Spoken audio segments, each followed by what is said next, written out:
Hey everyone, this is writing micro lesson number 8 on the Checklist Manifesto for Honors 111 in the Civilization sequence of the Honors College at the University of Maine.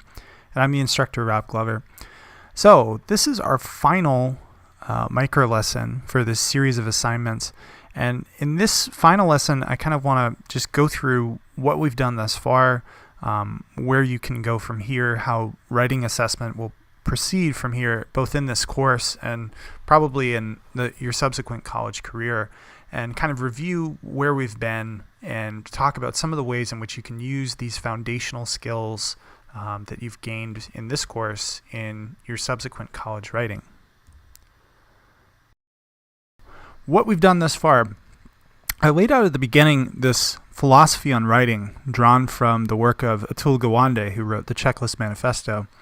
Basically, he was saying that any complex task, and I think we can classify writing as a complex task, can be broken up into constitutive parts, and we should be systematic in how we approach it. So he was talking specifically about the field of medicine and the field of surgery, but he applied insights from other fields. So he was looking at how airline pilots use a checklist before they have a flight, or how engineers will use a checklist for the various projects that they're engaged in and the subcomponents of those projects.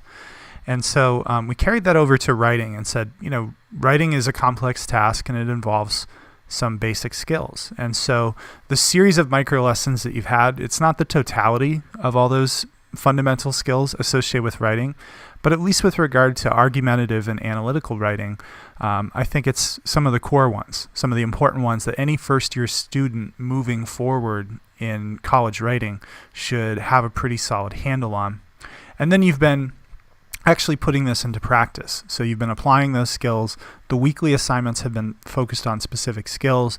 You've put them into practice, and you've gotten feedback from me that hopefully has enabled you to assess where are your strengths, where are the areas in which you can grow as a writer, and given you some guidance in terms of how to do that and some resources potentially that you can use to improve as a writer. So we've done quite a lot, and I've always struggled with writing instruction in honors because we cover so much content and it's difficult to kind of wedge in a focus on writing. So I've shifted a lot of that to these online micro lessons and these assignments.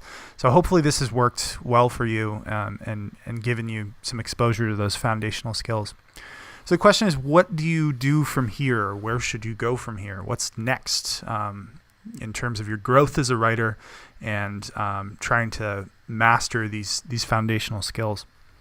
So one thing that I think is really important for writers at all stages of their development is self-assessment and reflection.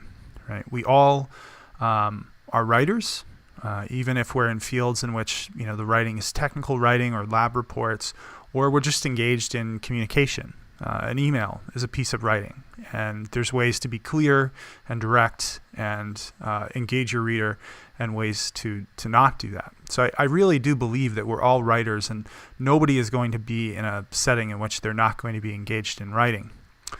So the thing that I would encourage you to do is think about the ways in which you will need to write in your subsequent college career. And maybe you even have a sense of what you want to do for a career or a profession, and think about the ways that you'll need to write and the types of skills that you'll need to have in those settings. And I want you to think about how you've grown as a writer this semester. Hopefully you've grown, or at least gotten a sense of the ways in which you can grow.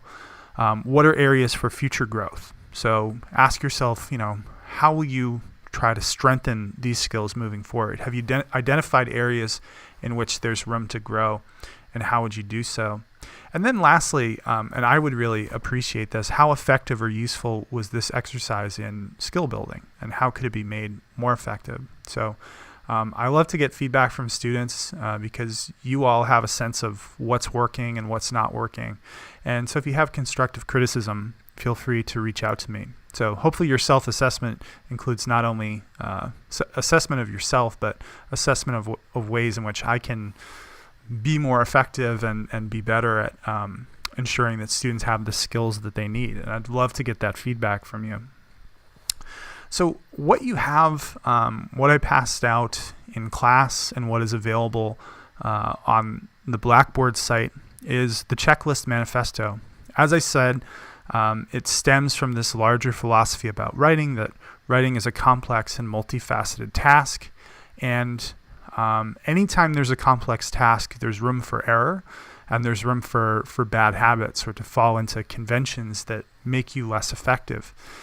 And one of the ways to guard against that complexity is to break down a process into its constitutive parts. So what I like about having checklists is that they systematize and they kind of normalize and regularize your approach to a task. So, when you go shopping, right, you create a list, or hopefully you create a list. And if you don't, you might forget things that you need.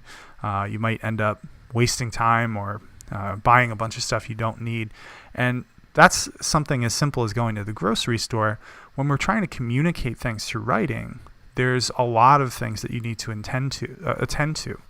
And so the goal of having a checklist like this is first intentionality and forethought. So you're looking at this list before you begin to write and getting a sense of what you need to do and reminding yourself of that, right? So that you're more intentional in your approach to writing before you even type a single word.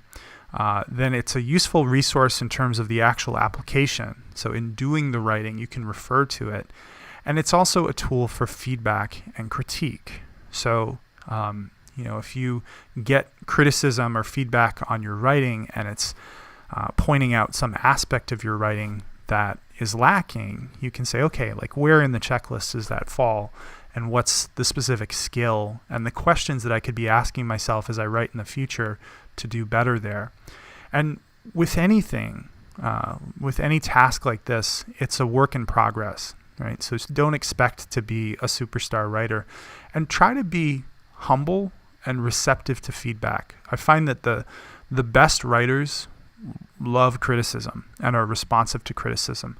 Don't view it as an attack on your capabilities. Don't view it as something that's criticizing you in a way that is trying to take you down a notch. Feedback and critique are really important. It's the way that we grow. And even the best writers, they really desire feedback and critique. People that I know that are tremendous writers love it when people tear apart their work and mark up things that aren't clear. And it's always an iterative process, and it's usually a collaborative process. And all of those tasks, I think, are going to be facilitated through the use of a checklist. So this is the checklist that you have a hard copy of, and this is the checklist that there's a digital copy of on Blackboard. And you'll see that these are the basic skills, right? These 6 skills are the things that we focused on in these weekly micro lessons. And as you're doing these things, as you're writing a thesis statement or you're using citations or thinking about structure or evidence or conclusions, there are questions you can ask yourself, right? And that can help you in terms of structuring your writing and really being systematic in how you approach these different dimensions. As I said, there's lots of aspects of writing that aren't here. These are kind of the fundamentals. If I had to drill it down to the most essential things that a first-year student should know about argumentative or analytical writing, I would say it would be these, but we can imagine other skills too. But as a foundation, as kind of the edifice on which the rest of your writing will be built, I think this is a good start. So use this list and refer to this list. And in subsequent assignments for the class, utilize this list. So from here, in terms of utilizing the writer's checklist in this class and ways that you might use it in the future, it's likely that assessment of writing from this point on is going to proceed more holistically, meaning that I'm looking at the whole, right, as opposed to drilling down into the various components. That will definitely be the case in this class. It will probably be the case in your subsequent courses and honors. You might have, classes that are more focused on the finished product as a whole, as opposed to drilling down into specific skills. So try to think about the writing holistically, the way that these different components relate to one another, and how these specific skills inform the larger totality of your essay. The checklist is a tool to think about your approach to writing with an eye towards the total product. So these things are obviously interrelated, right? The quality of your evidence is going to be lacking if the thesis statement isn't clear, because the thesis statement is the guide to how you provide evidence. Or if paragraph structure and sentence structure make it so that your points aren't clear, it's going to be difficult to write a conclusion because it's not clear to your reader what exactly you've been saying. So how do you conclude if that's the case? So the checklist can be helpful in terms of building up those structures so that the piece coheres together really well. And in general, use the checklist to avoid overlooking things. Sometimes we write quickly, sometimes we're inspired, sometimes we're under a deadline. So try to use the checklist to avoid things that might be oversights or things that you forget. And also use the checklist to try to break bad habits, right? Things that we've established in your writing that this is something that you do, and it's become custom, but it's holding back the quality of your writing. So you can use the checklist to try to identify what are those things. So in general then, I hope this has been helpful to you. As I said, I love feedback from students. The students are going to know better than I do what's working and what's not working. So if you have thoughts about this assignment or these series, the series of assignments and this checklist, let me know. I'd love to hear your feedback. What did you like about it? What worked for you? Did you feel like there were things that were lacking?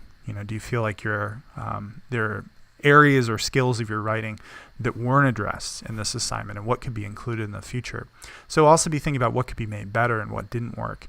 And if you have feedback or criticism, feel free to send it to me directly. And you can do so after the class if you want. It's not, I actually love constructive criticism from students, so it's not the type of thing that I'm going to take personally.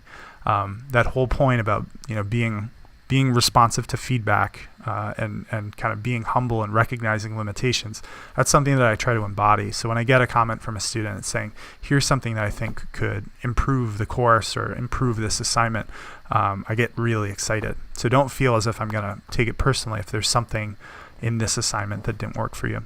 So I hope you've enjoyed this series of assignments. From here on out, we'll be using the writer's checklist to assess your writing, and hopefully you'll be using it as a guide to structure your writing.